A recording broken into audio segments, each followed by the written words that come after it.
Hey guys, Coach Liza here. I'm going to talk about 3 different glute activations that we can do with a little mini band. This one is from Perform Better. I got it on Amazon. They come in packs of 10, but you can get them on Amazon in smaller packages that have different varieties of resistance. This is a light band, and if you're not strong enough to use this yet, you'll know by performing the exercises they'll feel impossible. Perform Better also has an extra light. They're yellow, and if you get one of those multi-resistance packages, just use the lightest band until you feel confident. Form over everything. So I would pick one of these every day that I work out. I pick one every day that I train with my athletes, and I cycle through them all. The first one is just going to be a lateral step. So we're going to put this on your ankles, and if you don't feel stable enough, you can go ahead and sit down to put it on. We're going to do 20 side steps. I don't have enough room here, so I'm just going to do a couple, and you could do the same thing if you have a lack of space. But we're going to be in a little quarter squat. You're going to take a big step out and half a step in, so we always have tension on that band.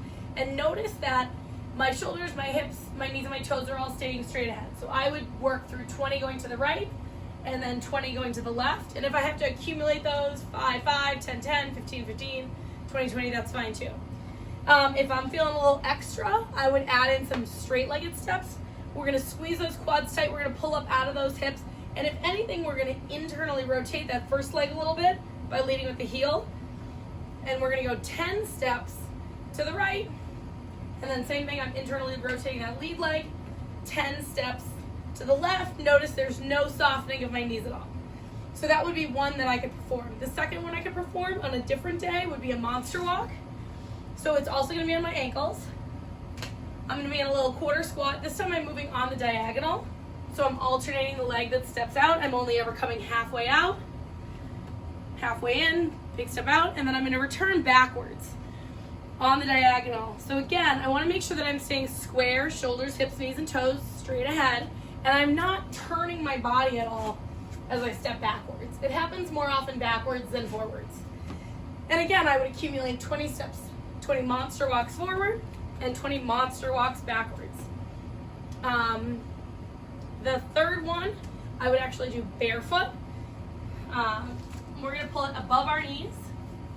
So again, I wouldn't do these on the same day. I would pick one. It's a quadruped abduction. So quadruped meaning that we're on our hands and knees. And then from there, I'm going to abduct one leg at a time, meaning I'm going to take it away from the center of my body. And I'm going to make sure that I'm not moving my hips. I'm not lifting that hip, and I'm just opening that knee. I'm not moving my shoulders at all. I would get 10 on the right and 10 on the left, and I would go through 2 rounds. After any of those, if I do the lateral steps, if I do the monster walks, or if I do those quadruped abductions, I'm going to move the band below my knees, and then I would go into that squat series that I addressed in a different video. We're going to find that squat stance. We're going to push against the band. So now we have some nice proprioception. We're going to push those knees out, and we're going to sink the hips down.